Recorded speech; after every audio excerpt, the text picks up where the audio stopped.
What's up guys, Readiness Reviews here with you again, and I just ordered over 500 bucks of ammunition for Military Surplus Firearms. I picked this ammo up from 3 of the top companies in the market today, and in today's video we're going to check out exactly what I received and have a little discussion about the companies I received it from. I spent nearly 700 bucks on these 3 boxes. One order from Miwall Corp or Miwall Corp, one order from SGAmmo, and an order from Midway USA. In recent times, all 3 of these companies have had ammo in calibers that are increasingly scarce and expensive, specifically for our old school military surplus firearms. Guess we'll get into this Miwall Corp box first. Hope I'm saying that right. Never heard that company pronounced before. We will be opening that with a very interesting bayonet.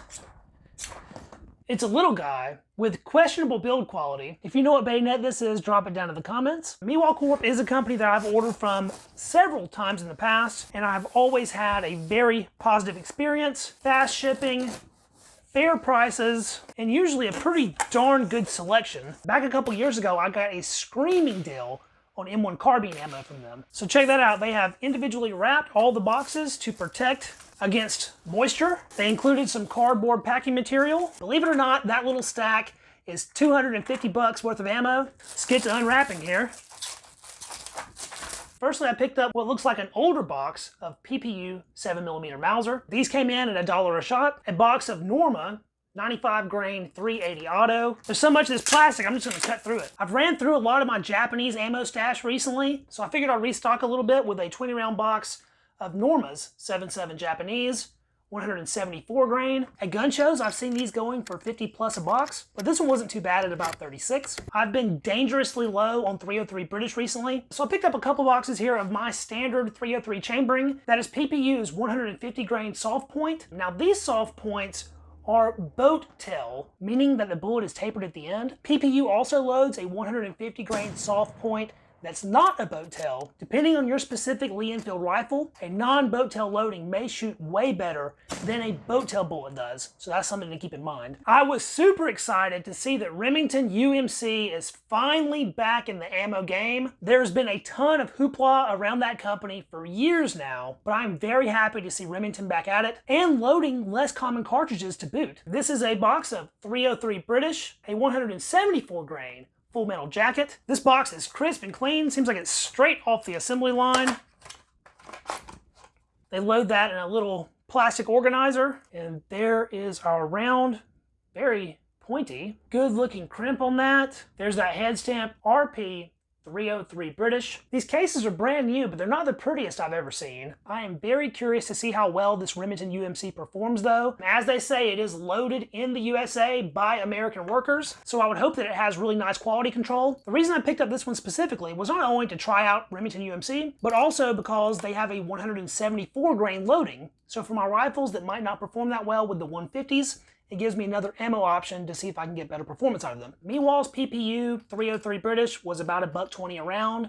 Not exactly cheap, but the Remington UMC was coming in closer to 30 per box. But I suppose it was worth trying it out. Can never have enough 8mm Mauser. This is PPU's soft point 196 grain loading. I've never had an issue with this ammo. It makes reasonably tight groups, as good as the rifle shoot pretty much. And they don't load this ammo super hot, so you're definitely not in danger of damaging your firearm shooting it. Over $1 a round definitely hurts though. This might be what I was most excited about from this particular order from Miwall. As I said, I've ordered from them before, but I had no idea that they actually load their own ammunition. This is apparently their new 6.5 by 55 Swedish. These come in very nice containers, by the way. Super clean ammo. RP head stamp on the brass there. 6.5 Swedish. I figure these are essentially Miwall reloads. However, this brass looks brand spanking new. I also grabbed a box of their also new 140 grain 6.5 by 52 soft points. 6.5 by 52 is of course 6.5 Carcano, a round that has been very difficult to get your hands on over the past few years and very expensive when you do get your hands on it. So an extra player in the market is always welcome. That ammo also looks super clean. Nice looking soft point. NTW head stamp.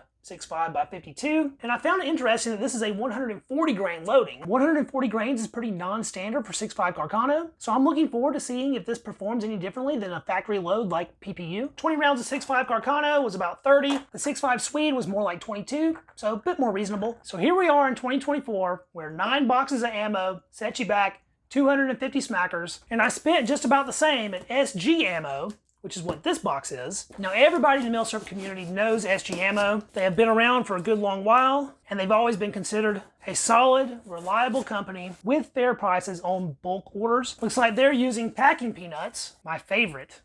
They've also plastic wrapped the boxes to protect them from rain. There is a lot of blue in this order, as you can see. This order was predominantly PPU ammo, which is predominantly what my rifles eat. I got 2 more boxes of PPU 303 British here. These are a soft point boat tail loading, but they're 180 grains. And so for the same reason that I picked up those Remington UMC 174s, having some 180 grain bullets in the inventory is a must for testing rifles that might not perform well with a standard 150 grain loading. This is basically brand new PPU ammo, as you would expect, crisp and clean, fully reloadable brass, but running that heavy 180 grain pill. I hate that they're boat tail though, because a lot of infield rifles like flat bottom bullets a lot more than they do boat tail bullets. These are like $1.50 a shot too, so I'll have to use these sparingly. Recent Carcano videos have really run me low on Carcano ammo, so I threw in a box of PPU's Full Metal Jacket boat tail 139 grain 6.5 by 52 Carcano. I have shot more of this ammo through my Carcanos than any other, and although these PPU bullets are a little bit undersized, it performs well enough to shoot the gun. And since this is basically the cheapest Carcano ammo you can get your hands on, I still add it to the stack more often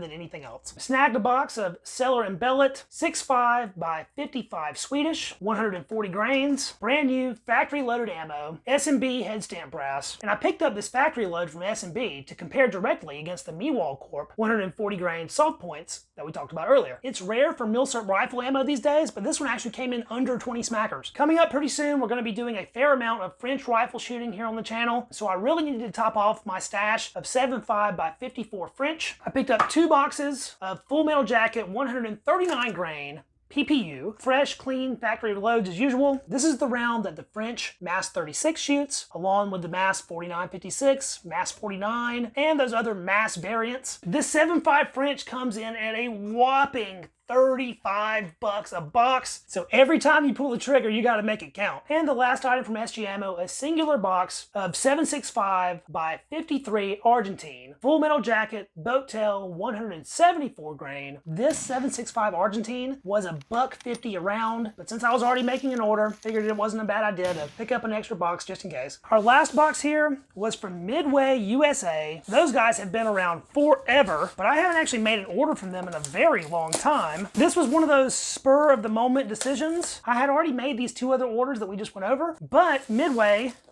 had a free shipping promotion. When I get the opportunity to buy them cheap and stack them deep, I'm gonna do it. We noticed right away here that these boxes are not covered in plastic, so if this would have been exposed to water or got rained on, it might have ruined the ammo. 8 boxes of ammo here, and the total in this order was about 170. Another box of Cellar and Bellet 6.5 Swedish, just like from SGAmmo. 2 additional boxes of PPU 6.5 by 52 Carcano 139 grain Full Metal Jacket boat tail. These were priced the best I've seen anywhere in years though, at just $1 per round. So I had to grab these. And I snagged 3 more boxes of PPU 303 British, that same 150 grain soft point boat tail. As you guys know, infields are a huge player here on the channel, and I always need more ammo to keep them going. These were pretty amazing, about $20 a box. There was no question I had to stock up a little bit. That should keep us going as far as 303 ammo goes for a good long while. And then I also picked up 2 boxes of 9x19 ammo, Blazer, and Federal, and both of these are a 124 grain loading. Over the past year, 9mm Walther P38 pistols with aluminum frames have been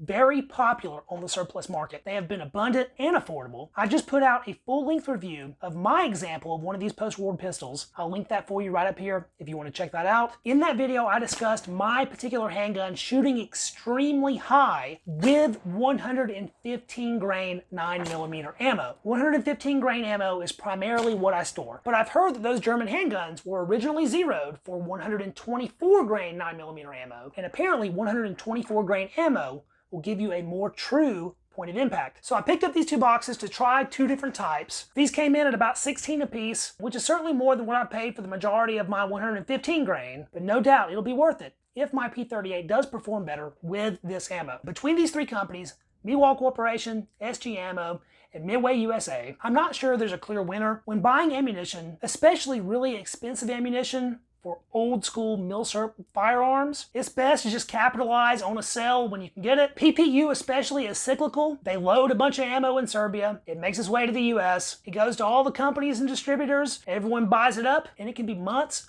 or maybe even years before they load that specific round again. 7.5 French, for instance, has been suffering that same scenario for a very long time. Ammo prices have creeped up with the price of everything else. Chalk it up to inflation, I guess. But when I look back in time, I don't regret a single ammo purchase I've ever made, because this stuff always seems to just get more and more expensive. So as I said earlier, when you get the chance, I think it's best to buy it cheap and stack it deep. And although that might mean something a little different than it used to, I think it's still a pretty wise way to operate. So now that I'm all stocked up, we're gonna have a ton of shooting content coming to you guys on the channel. If you enjoyed this video, don't forget to hit the thumbs up, subscribe to the channel so you don't miss any of that future military surplus firearm and ammunition content. Let me know what your favorite ammo e-tailer is down in the comments, and I will catch you guys in the next video. See you then.